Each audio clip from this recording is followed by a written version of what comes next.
ñu ngi leen di nuyu di leen jaajëfal yéen ñuy suivre chaîne bi di xalaat TV ñu leen di dalalaat ci seen jàngatu bés bi. tey dañu revenir ci dossier François Mancabou gannaaw ba liñ ci doon xalaat doon ko ci ragal mujj doon dëgg ndax guddi mercredi 13 juillet 2022 bi ñu weesu la xibaar wadd ne ñàkk na bakkanam muy lu malheureux ndax gëm nañ ni suñu maam ak suñu waajur yi fekkee woon la pré-indépendance bi régime socialiste bi nekkee woon di créer ay otages politiques ñii ñu leen di rey ci biir kaso yi comme kaaw Omar Blondin Diop ñenn ñi ñu fitnaal leen ba duñu génne prison ak ay jàngoro seeni bët baaxatul ndax anam gi ñu leen dencee woon mën na jël kaaw Mamadou Dia yàq seen carrière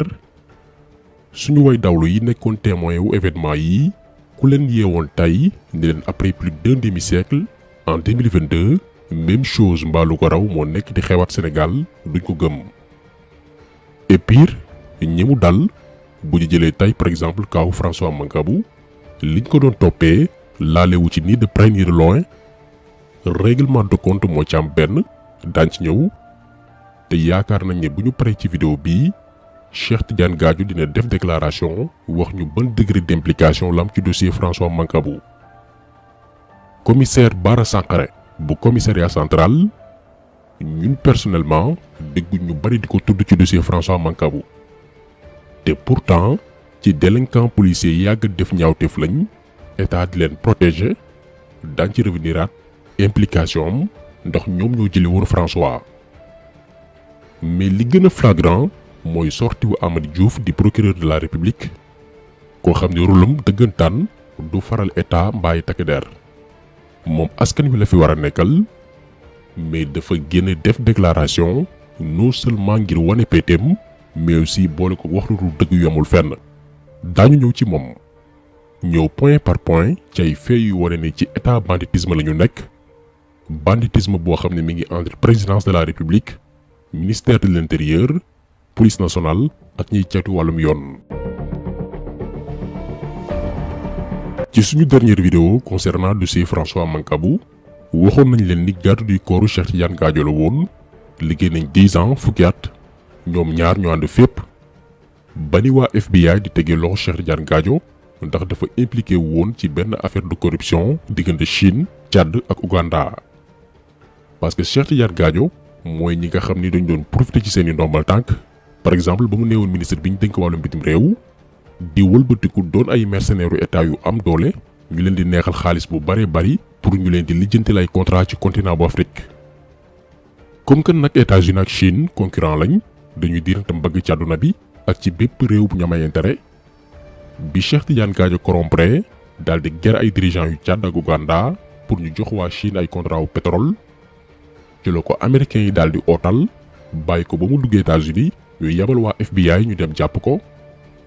Macky Sall en tant que président de la République moo dugal loxoom ci dossier boobu noonu ba Gadio ñibbisiwaat Sénégal boobu la transhumé wëlbatiku di tarbiyu Macky Sall di ko jaamu.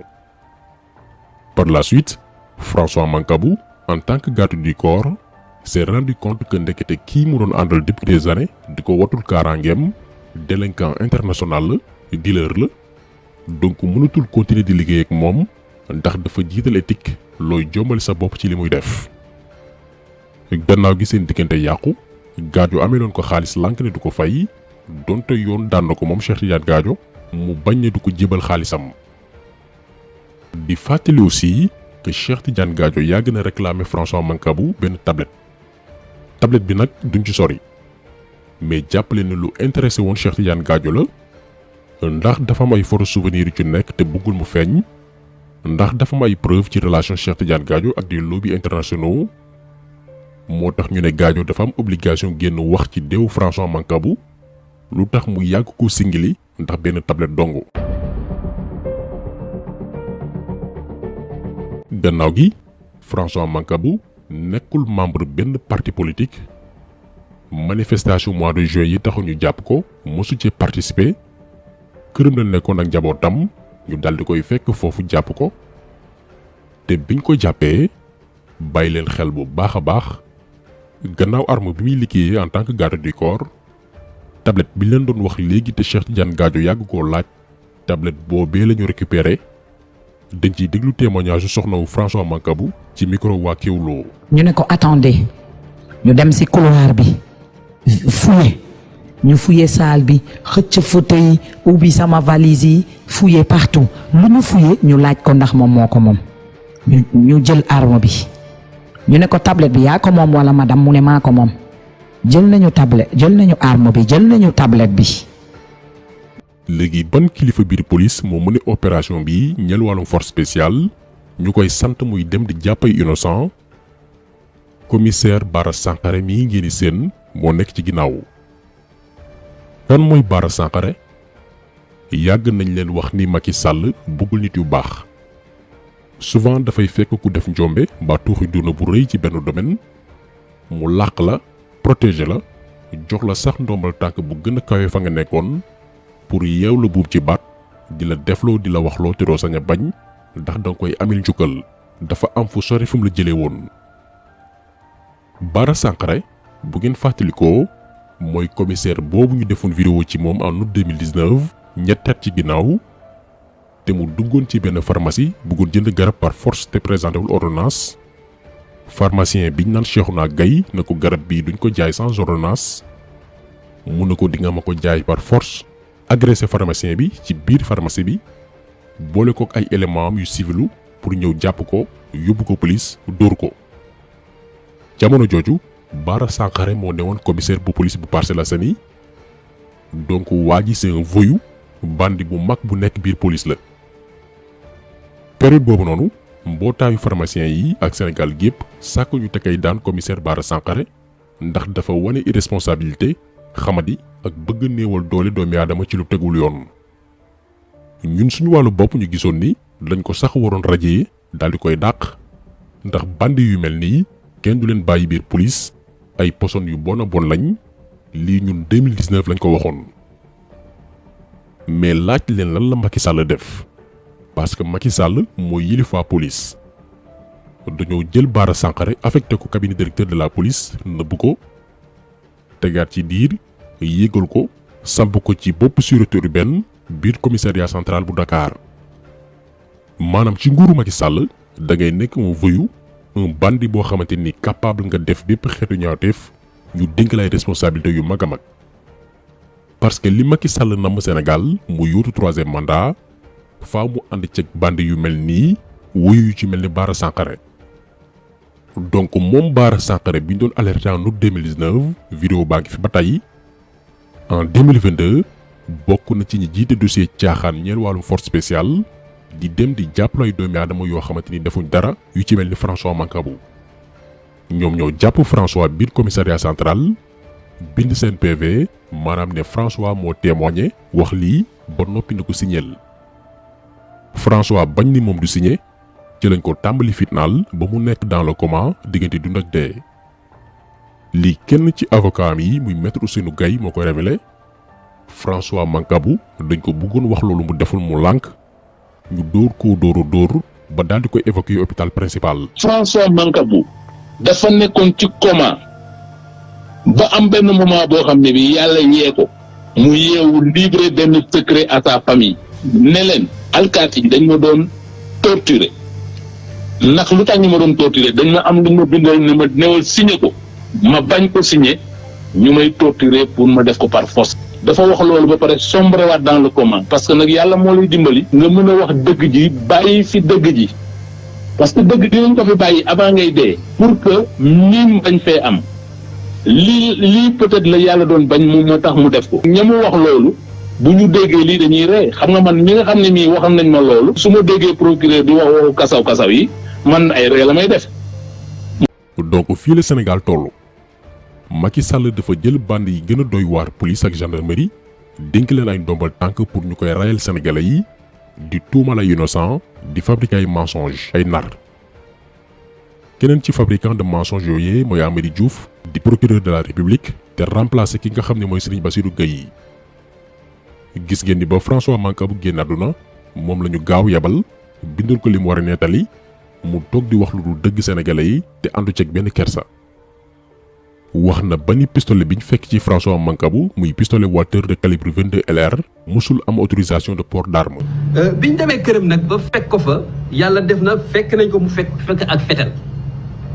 bu ñuy ooyee type Walter calibre 22 fekk nañ fa aussi ay balles yàlla def na aussi enquête bi wane na ne waruloon téye fetal waruloon téye munition parce que amuloon autorisation de port d'arme. alors que arme bi muy wax autorisation de port d'arme baa nekk nii ngeen di seen lu tax nag manipulation yi mooy ba ñuy jàpp François élément wu Bara Sankaré yi dañoo lànk ni duñu yóbbu kayit bii muy l'autorisation de port d'arme ngir mën a charger dossier am ne waa ji yor na ngànnaay te mosu ci am ndogal tukki ci benn autorité étatique alors que ñoom ñoo lànk ba ñu yóbbaale kayit bi arme bi ak tablette bi nga xamante ni Cheikh Tidiane Gadio moo ko yàgg réclamé dong moo leen intéressé woon. ñu jël arme bi ñu ne ko tablette bi yaa ko moom wala madame mu ne maa ko moom mu ne j'ai été armé ça fait plus de 10 ans signé par le ministre de l'intérieur jëluñu papier bi bu arme bi ñu jël arme bi kese ma ne leen mais yéen lii c'est louche wuyuñu ma ñu jël arme bi kese bàyyi papier yi mu ne mais j'ai les papiers nangooñu. donc yu mel ni bu amee ci réew est-ce que autorités yi nga xam ne ñoo jiite war nañu leen mën a gëmati ci kàddu jamais ndax toq ragal yàlla neewul ci ñoom. Amady Diouf ñëwaat ne François Mancabou moo gaañ boppam ndax dafa doon mbëkk muré gris yi d'ailleurs ñoom sax yor nañ ci vidéo 13 minutes. xamuñ lan moo tax gàcce la angoisse la remords la je ne sais pas vraiment pas kenn mënu ko wax fu mu toll nii parce que enquête bi biñ tijji loolu moo ko war a élucider xëy na mu tëb di mbëkk mur di mbëkk gris et te moom rek moo ko fa def parce que ñi ci des dara dalu leen ah bi mu ko fa defee nag gaañu na gaañu boo xam ne yoon mayetu woon ak état de santé mayetu ko en réalité ñu defere woon maa ngi bëgg a wax nag ne enquêteurs yi yor nañ ay caméra vidéo yoo xam ne incident bi yi ci am yu ci bëri mën nañ ko documenter par des vidéos et des caméras de 13 minutes yoo xam ne wax naa leen ñu indi ko ñu dugal ko ci enquête bi nga xam ne jox naa ko waa division des investigations criminelles enquête boo xam ne sama autorité directe lañ koy defee. déjà bu ñu taxawee ci ni procureur présenté François Mancabou mooy dafa bëgg a wax ni waa ji c'est un gars faible mentalement ku ñemewul assumer ba tax muy xaru alors que François Mancabou bu ñu dressé li nga xam ne mooy jëmam jaar-jaaram def na 13 ans de service militaire maanaam dafa servir Sénégal diiru fukki at ak ñett laata muy dugg ci wàllu métier garde du corps donc góor yàlla dëgg la boo xamante ni affronté nay situation yu gën a métti te taxul mu daw wala di xaru barki Démo Ndiaye am na benn classe am bu témoigné ne François Mancabou ba muy nekk militaire mës na leen sauver ci benn attaque bu leen rebelle yi defoon diggante village bu naan Oulampan ak Silinkin bu ñoom ñëpp mucc donc jëmm ji du koy daw tuuma du tax muy xaru ndax c'est un homme fort c'est pas un minable ñi mën a affronter luñ ko tuumal ba setal deram te même bu doonee dafa doon jéem a xaru bañ ne filmer nañ ko ba am ci vidéo 13 minutes kon policiers yu ko fekkee woon mën nañu leen toppee pour non assistance à personne en danger ñàkk a taxaw kuy loru maanaam seeni lay moo yanul maanaa ginnaaw doona François Mancabou dafay dellu dëggal état voyou bi Macky Sall yóbbu Sénégal banditisme bi nekk ci biir waay takk der yi ak ñiy yëngu ci wàllum yoon état amatul Sénégal moo tax ñun xaaruñ dara ci seeni enquête ñeel deewu François Mancabou ndax duñu mës a wax dëgg sénégalais yi lenn moo am mooy topp mbir yi avant ba après 2024 pour képp ku laale ci complot yi nga fay bor surtout Macky Sall mi nga xam ne moo jiite ba noppi cautionné torture ak ray yi yépp Macky bu ñu xeexee ak moom ba mu jóge fi il faut que mu ñam kaso ngir mu xam naqar fitna ak njàqare gi muy teg ay njaboot teg koy jirim teg koy tam ay waajur mooy président bi gën a bon ci histoire politique bu Sénégal xeex Macky Sall ak nguuram ci jaamu yàlla la bokk kon taxawaay bi tey loolu la woon ñu ngi leen di gërëm di leen jaajëfal di leen di dajee incha allah beneen yoon ci beneen jàngat jaa ngeen jëf.